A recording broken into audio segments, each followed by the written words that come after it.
Okay, this is Fam Electric Ghost, and we're live on the air with Carolyn, Sophia, Skowron, author, mental health advocate. Welcome to the Fam Electric Ghost podcast. How are you doing tonight? Thank you so much for having me. I'm actually doing great. How are you?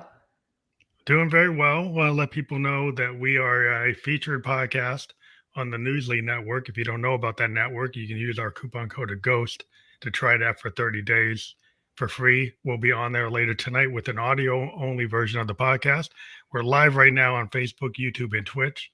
And then we'll be on a lot of the major platforms that that podcast can be listened to or watched on by tomorrow. Other than that, we have your link tree up there for Carolyn, Sophia. And you don't have to worry about remembering that because you'll be able to click through everywhere the podcast is published in the description. You'll be able to click through right to your link tree. So that will be available. But before we get into the heart of the interview and talk about your book, we always ask guests these two questions at the beginning. What motivates you and why do you do what you do? Those are great questions. And the biggest thing that motivates me is knowing that I'm making a difference and helping kids and making a difference in their life. It motivates me so much because I just want to keep doing it more and more and more and help as many kids as possible and help as many people as possible. And what was the second question? Why do you do what you do? But it seems like it's kind of combined. It kind of like combines. Yeah. But I really think I do what I do because I want someone to feel like I don't want kids to feel how I felt when I was in high school. I want them to have a great experience because it's a really hard time in your life. But if you can make it as tolerable as possible, it would be such a different experience. Yeah, I think there's a lot of bullying. My own daughter, well, we had to pull her out of our public school because she was getting heavily bullied, and she went to our virtual school and did a lot better. But the school I'm didn't sorry really have about a good that. response. Yeah, they didn't have a good response they didn't seem to know how to handle it. So that's just her issue. But I think it's a common thing I've heard with a lot of young people. Even getting into social media and online bullying that goes beyond the school. And so, talking to you, we're going to talk about what I have below there is your book, Unbreakable. And maybe we can start with your story about how did you go about writing the book, or maybe you want to talk before the book. Yeah, I mean, the start of Unbreakable really kind of was a combined number of events. Basically, when I was in senior year of college, which was 2020, 4 years now, I got into a life-threatening car accident and I grabbed my seatbelt seconds before the accident. Also, when I was a freshman in college that's beginning of 2016, I almost had a suicide attempt, but my best friend called me at the right moment. And I realized after the car accident, I had almost faced death, not once, but twice. And I was like, there's something to this. And that's kind of where the juices started flowing from there. Mm-hmm. It's interesting because a lot of times there's a crucible event. We've interviewed a lot of people on the podcast over the time, a lot of writers, a lot of psychologists, therapists, and it seems like there are these critical events in your life, like crucible moments. And a lot of times writers will talk about the crucible moment that triggered them to get into telling their story or writing a novel or being whatever their action they decided to take, whether it's artistic or from a service point of view or just an action. And it seems like similar to what happened to you, that you had these 2 points. It's like, wow.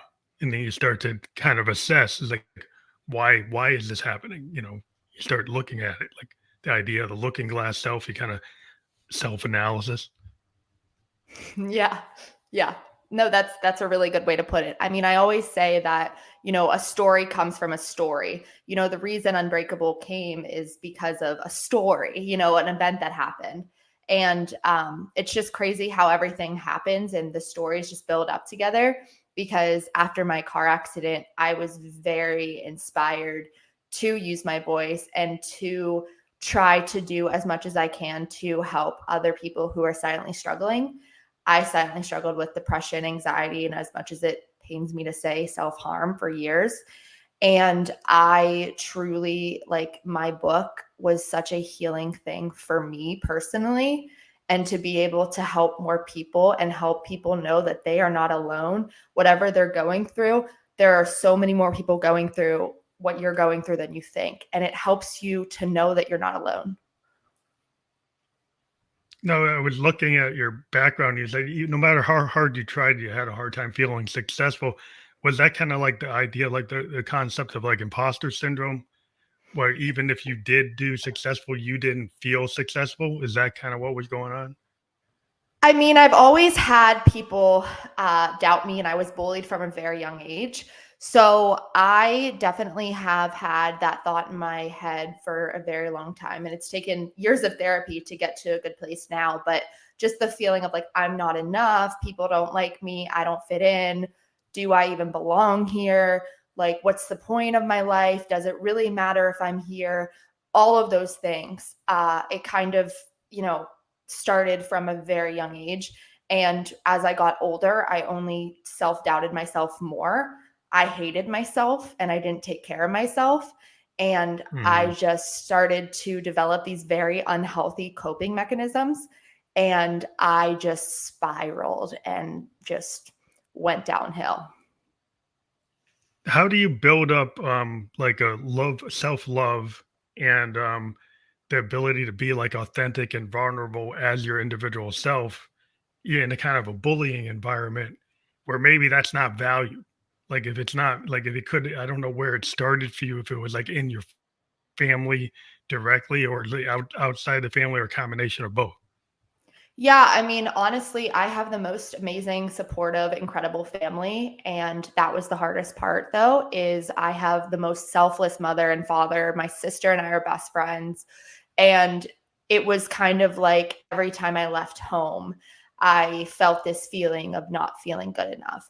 I almost felt like every single time that I left my house, there was this dark cloud that was over my head. And it was like the Mm. storm is just keep going and going and going. And that's truly what it felt like. That's interesting because I mean, sometimes I've dealt with a lot of people that are kind of in this kind of category, like the other, like they get ostracized. In sociology, this concept of anomy, where you're kind of not connected to the group, and it seems that it can happen where like you can have a sense of a safe place, like your home, and then when you get to school, like that's an unsafe place. Where in the workplace, that's unsafe. College is unsafe. The frat's unsafe, and like how do you like start to find your sense of safety? Honestly, back then, I really didn't. And that's why I was so anxious and depressed all the time. I think now in situations, if I ever find myself, in that situation of like, okay, like this is a situation that's not comfortable, I really work on, honestly, this sounds crazy, but I learned this deep three breathing from my therapist. And Mhm. basically, like, whenever you're anxious, whenever something's about to come, you literally stop and you take 3 deep breaths. So you go 1, then you go 2, and then you go 3. And this sounded crazy to me at first, but I'm telling you, the more I implemented this into my everyday life, into my anxiety, and with everything I was going through, it made a world of a difference. I've taught my friends this. Like, it has helped Mhm. me so many times. It saved me from Yeah, so it's many interesting. panic attacks. I think it's interesting because a lot of times in Western culture, people look at meditation or breathing exercise as kind of foo-foo. But I'm a Hmm. Buddhist, and that's kind of integral into our chanting practices, and we use it to kind of center ourselves. Because I think in the world today, people have all these triggers, like the wolf's at the door, right? And it's a Yep. fight or flight thing, and what happens is it creates all this anxiety. In the Eastern cultures or indigenous cultures, there was a lot of kind of being able to shake it off like a deer that's running away from a wolf, gets away and kind of shakes it off. Human beings have kind of forgotten, unless you go back to other cultures, like how to shake that off, how to actually Yeah. use mental and breathing practices and kind of just be able to center yourself. And because it might be like, well, you don't believe in it, or you think it's kind of weird, it's quirky, you can't get your head around it, you can't, I can't do that. I need something else. Right. But Right. you came to the point where it's like, well, yeah, that your therapist introduced you to the breathing, and then you saw they actually made a difference.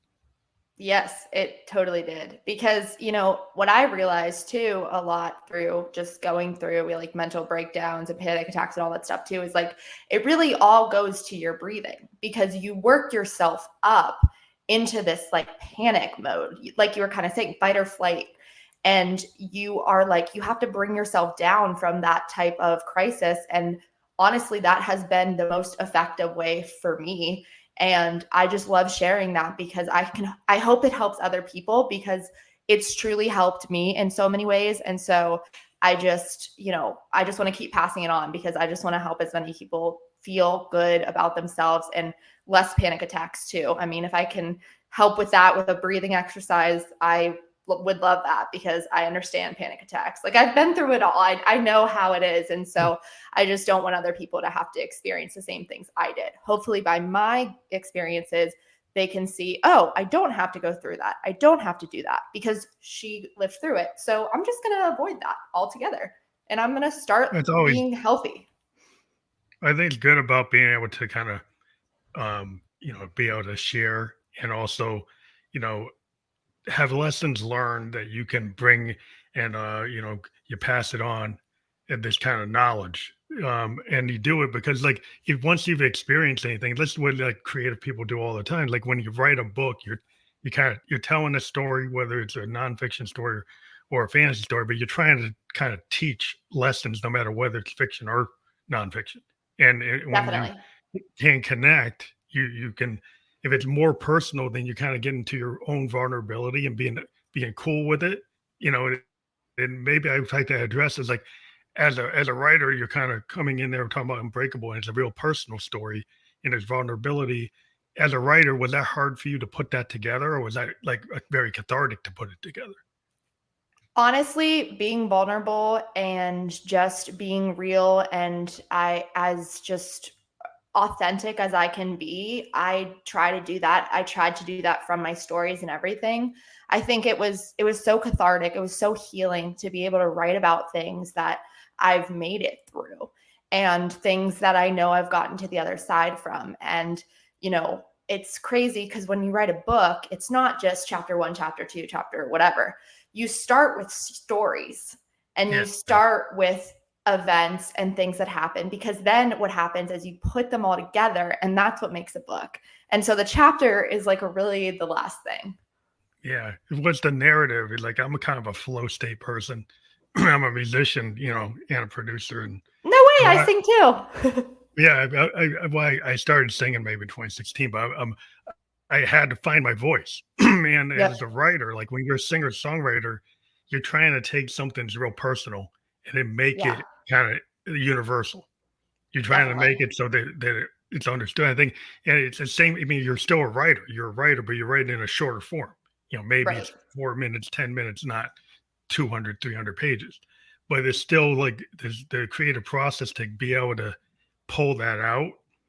And, some people are very detailed and logical and like they put things on the bars on a sheet of paper. Other, some writers they flow chart it out, they create worlds, they do it.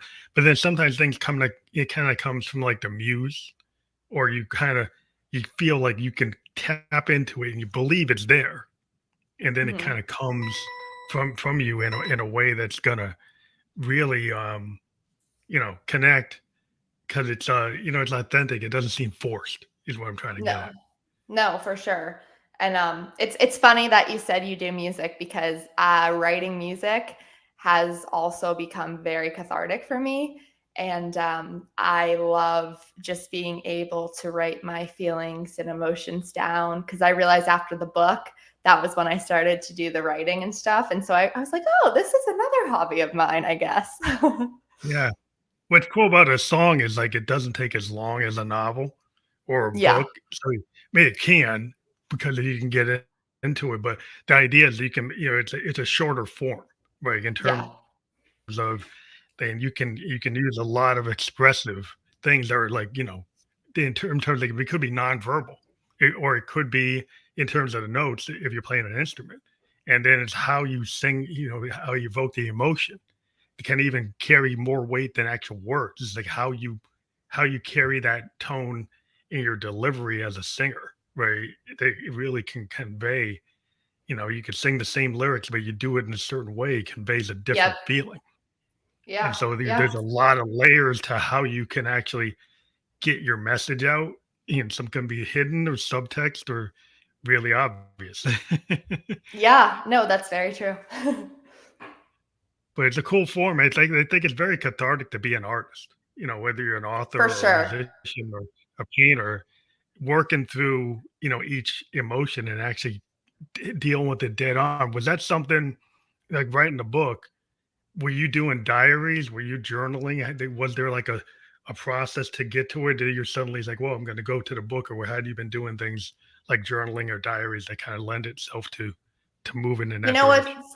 It's funny you say that because honestly, what I did is I had a certain app on my phone, which is what I like had my documents on. And there were many times where I would be with my friends and then I would just start writing like, maybe like 15,000 words. And they're like, what are you doing? And I'm like, wait, I'm inspired right now. I need to write. So for me, it kind of just Mhm, happened at random moments and it kind of all just kind of blended together. It wasn't just like, sometimes like, oh, I'm going to write. That's not exactly how I work because I don't feel like I get as mhm. raw and authentic stuff because once I like am inspired, I'm like thinking of something of like, oh yeah, this is definitely something that needs to be said right now or something like that. And I just, yeah. That's interesting because a lot of creative people, I've talked to a lot of songwriters and musicians and artists, and they tend to say like, I gotta keep like a voice thing memo with me, right? That I gotta have a guitar with me, like an Well, acoustic or voice something. I memo is gotta have different. something with Yeah. me. Yeah. Yeah, I do yeah. that for It's like, music. but they, That's like my music tactic. yeah, but it's like they to just be able to get up and like write it on a napkin, like you're Yeah. out at a restaurant, and you write the lyrics on a napkin because it just comes to you. And Right. I've run into artists Yep. that like it just comes in, they just write it on anything, like on a menu, on something. They just put it, they got to put it down, like right when it comes Yep. to them.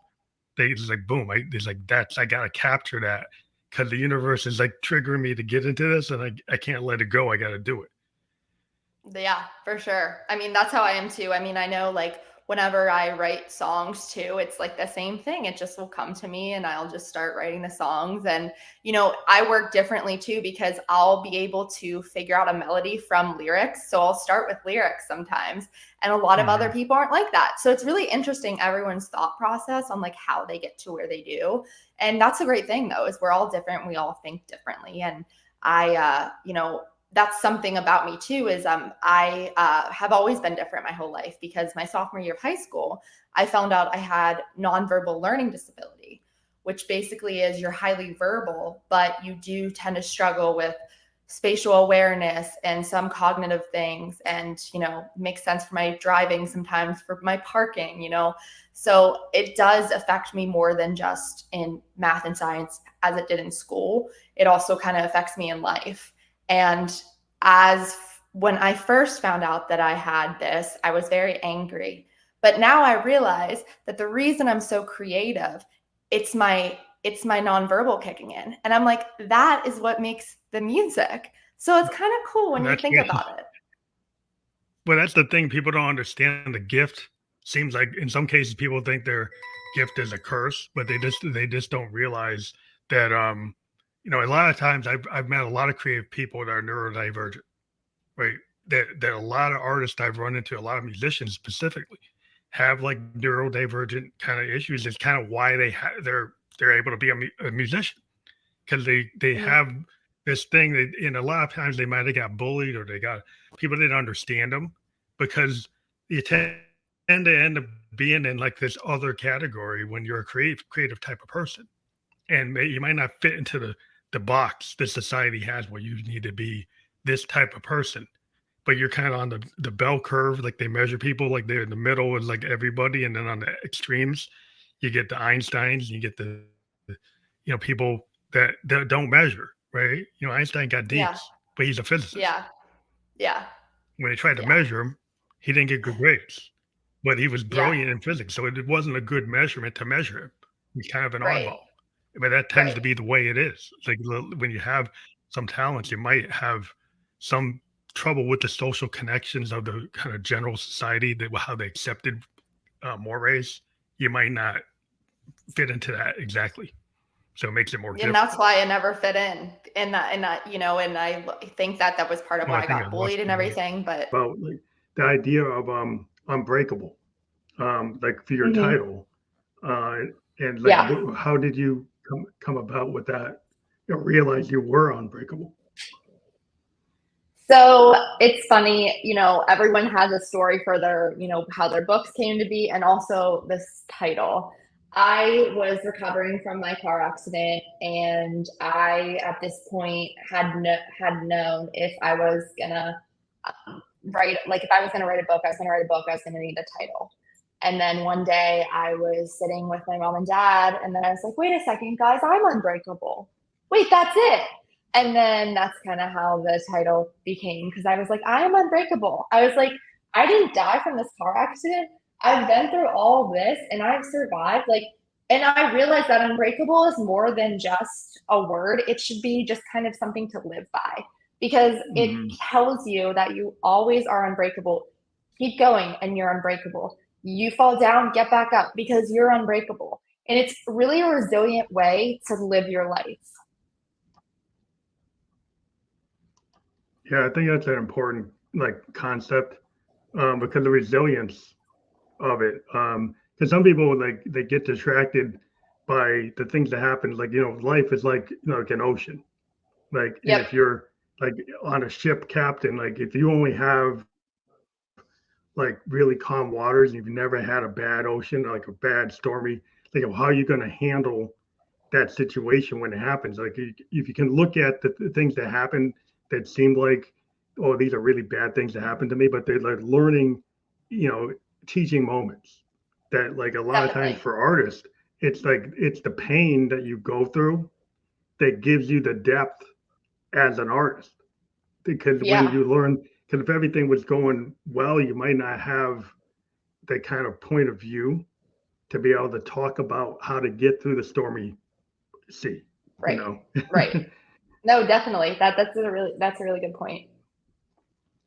So I think it's like it's a lot of times people don't want to look at it that way, but like you can't be perfect, and it No. actually like perfection a lot of times in music we think it's like the enemy of creativity, like it's like the happy accident, the thing that's unplanned, like the idea that like there's no bad note, but there's an opportunity to like Right. evolve the piece.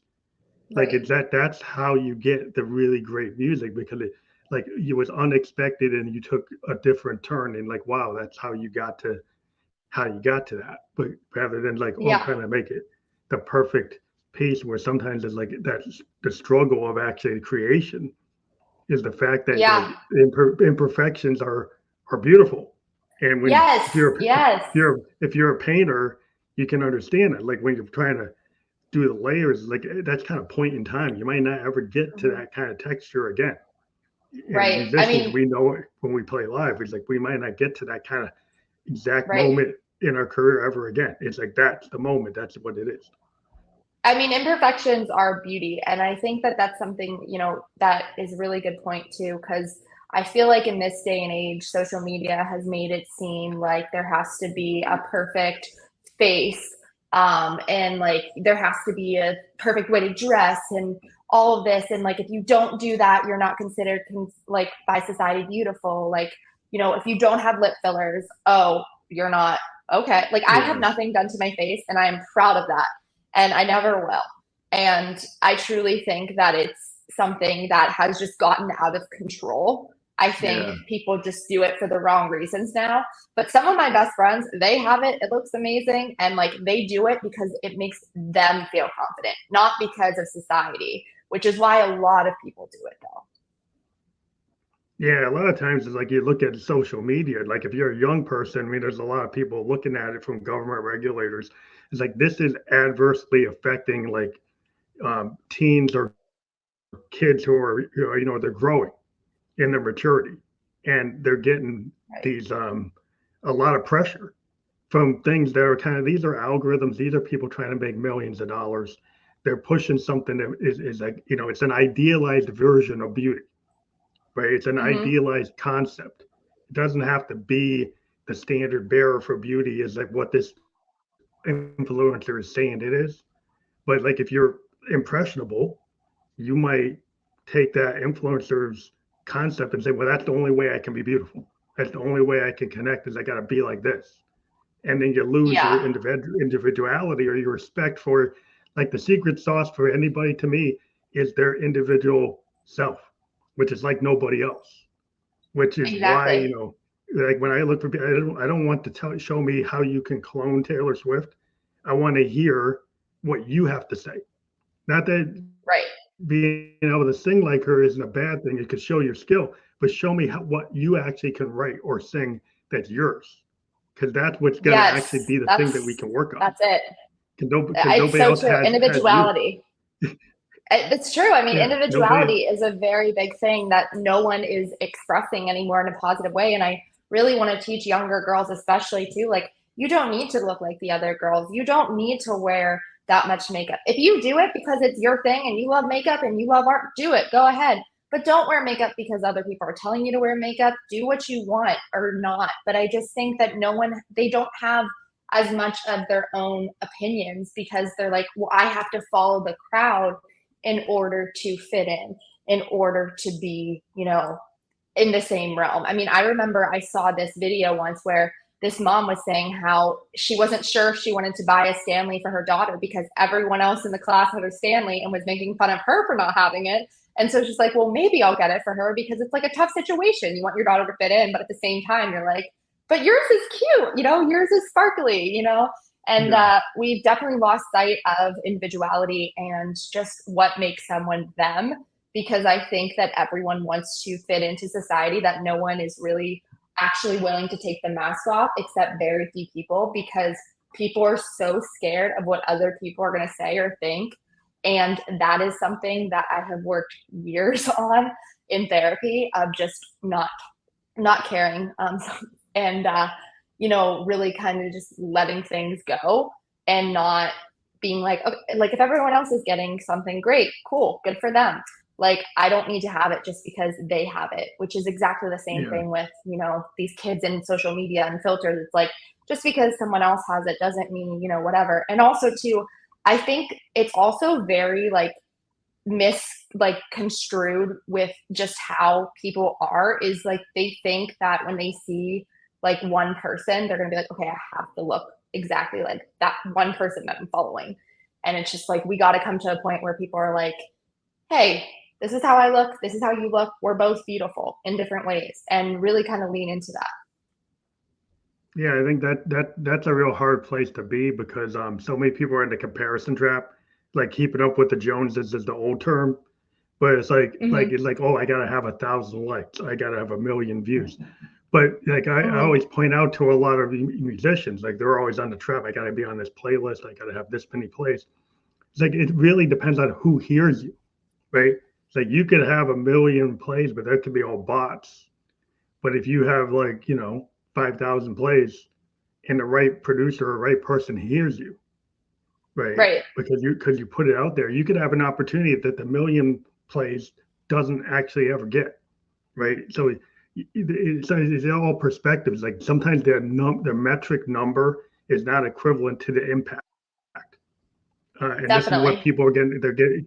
They're totally into the numbers without thinking about, Mm-hmm. like, just showing up and being tenacious and putting things out over time. You can get credibility and connection, and Right. people, the law of attraction. People who understand you will find you. But if Yeah, you're I mean, scared to speak, dude, they won't find you at all. no, it's true. I mean, honestly, that's kind of the thing about social media now too, is like everybody just wants to get the views and all that stuff. And like, don't get me wrong, sure, like everyone wants that instant validation, but at the end of the day, if you post something and you get 3 likes, but that one like is someone whose life you saved, who cares if it turns into 3 million? Because you Yeah, already helped that one person whose life is saved. And that in itself is just such a beautiful thing, even if it's just one or two people. And I honestly have had a couple, like 1 or 2 people reach out to me and be like, you've helped me so much. Like, thank you so much. It means so much to me because I'm like, I've helped these individual people. It might only be a couple, but like, wow. Like it makes me feel good to know that I'm making a difference in someone's life. For sure. Yeah, to have an impact on another human being in a positive way is like, it's like immeasurable. Like that, what you could do is like, so some people have this, everything is like kind of like on a capitalist level of kind of monetization, numbers for profit. It's like, that makes you feel good, right? Because you're going to make money, or you're going to have impact, or you're going to get power, or influence. But the idea, like, what if you think about, what about like the impact of asking your neighbor how they are when nobody ever asked them how they are, right? Or the impact It's of always the saying, stuff behind closed doors that matters the most. just saying something that makes somebody think.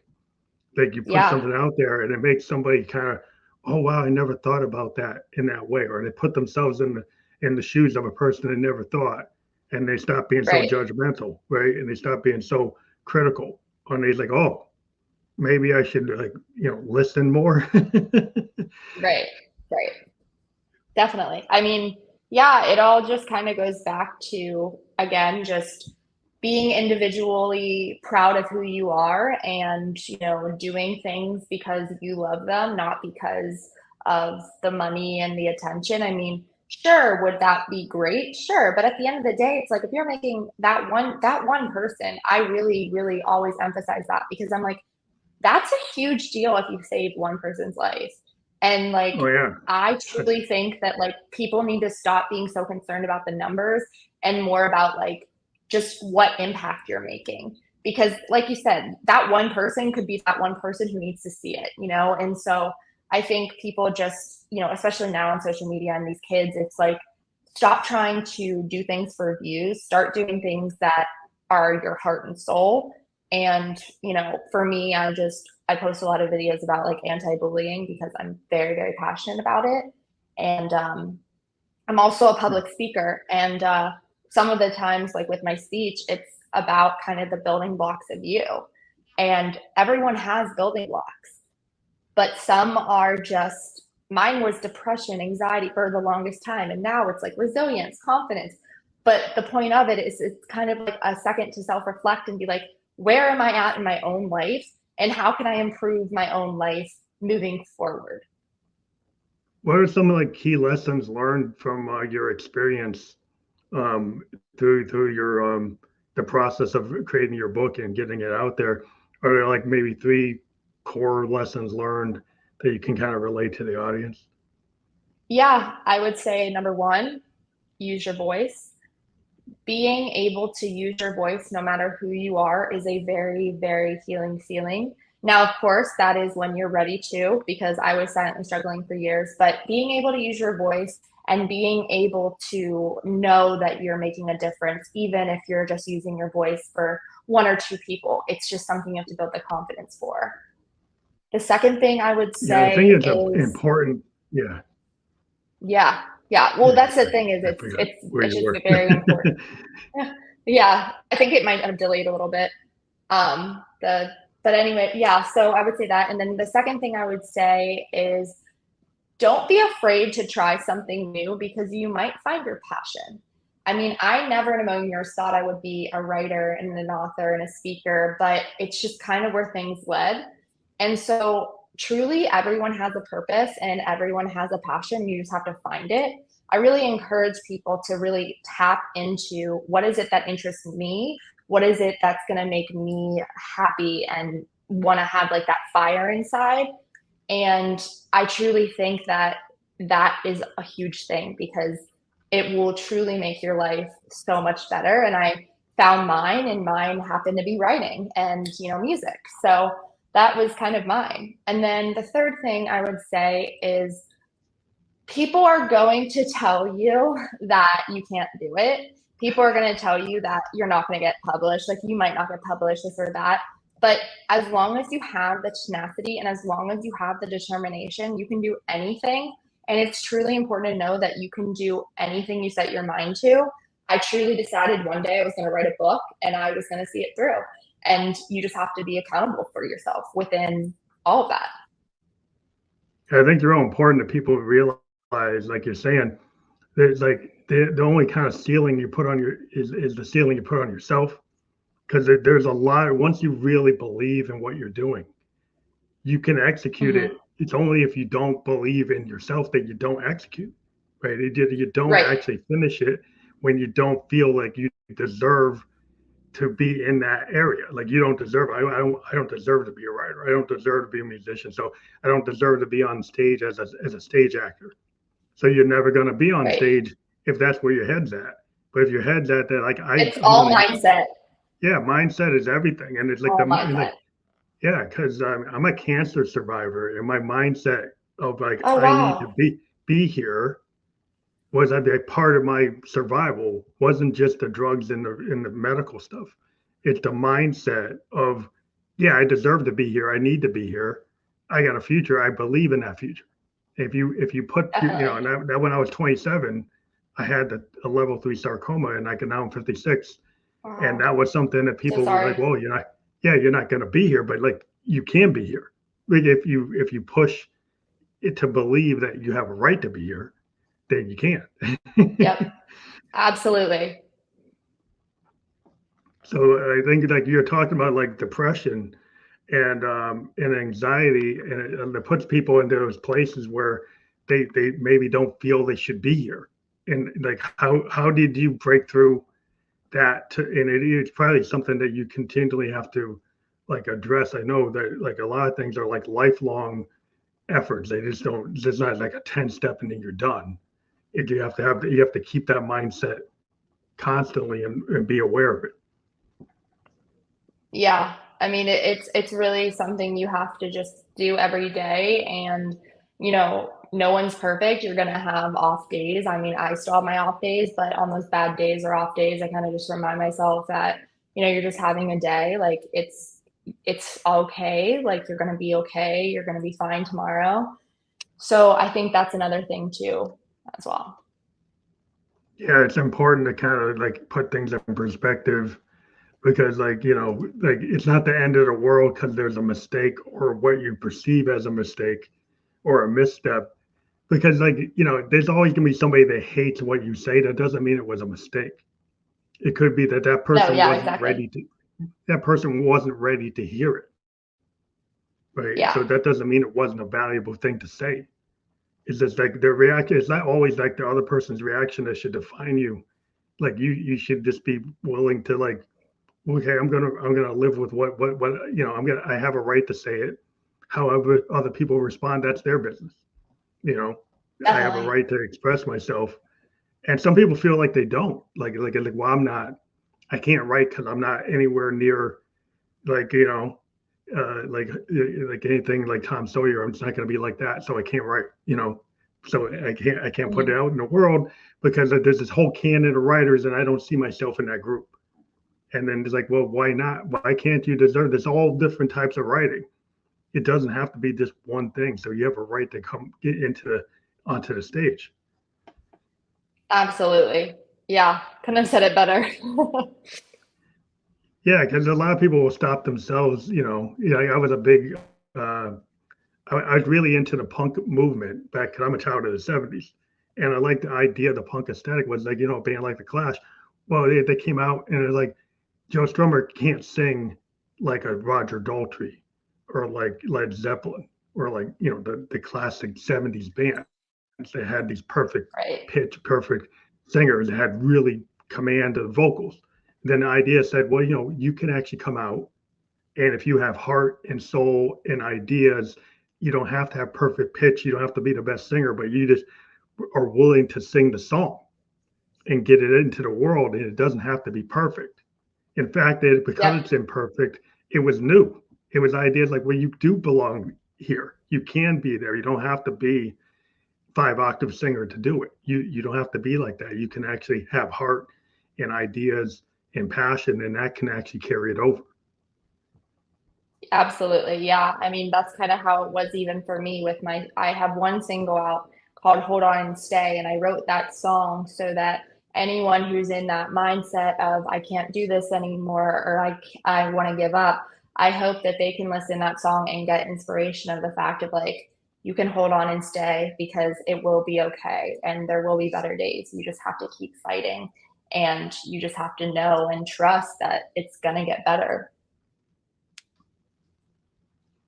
Now, how did you overcome like internalizing situations, like and realizing you didn't have to do that? That kind of honestly just came from therapy and just doing the best I could for being able to say like, hey, like these thoughts that you're thinking are negative and they're not true. How can I mindset, how can I rechannel my brain to think about something positive right now, or to take this thought and to just, throw it away. And that's really the big one. Kind of like remapping. Like you have to kind of remap your mind, because your mind always goes like, if you have a very pessimistic outcome view, right? Like a view of the world, then you don't think you can actually hit any target because you're so, well, that's not possible. So if you're always in that frame, you're like, how can you ever break free of that? That like you're locking yourself off. And so when you're like, every time that you see people think that people who are successful is just like 0 to 100, they just magically got there. And most of the time they had to break a lot of eggs. They had to do a lot of things. They didn't actually succeed. A lot of the times these CEOs didn't actually succeed with their first business. There's a lot of failures on the rung of success. And you actually can look at them. Those are not failures. They're opportunities to finally reach the final goal. They're the steps on the ladder on the way to success, rather than looking at it like that glass, half empty. Yeah, it's true. Yeah, it's hard to do that mind frame though. I mean, you can be you're a testimony to, like you said, it took you a while to get to that place where you could kind of reframe your mind, right? Yeah, it did. Yeah. So, is there anything in the book that you might want to point out that people should take away that we haven't discussed? I think the biggest thing is don't be afraid to be different. Don't be afraid to be yourself, and embrace yourself and love yourself, and know that if you're going through depression, anxiety, there are still healthy coping. One of the things in my book, I talk about journaling, and there's so many things you can do with that, and just healthy coping. And really, the biggest one of all is be kind and know that you are unbreakable. I think that's important to get people out there to know that. But your link tree, is that how people can get to your book? On the screen, linktree/Carolyn Sophia. And if people use that, they can check out everything about you and then connect with you. And I'm assuming that the link to the book is there. It's probably on Amazon and everywhere else. And I do appreciate you being a guest on the Family Like to Ghost podcast.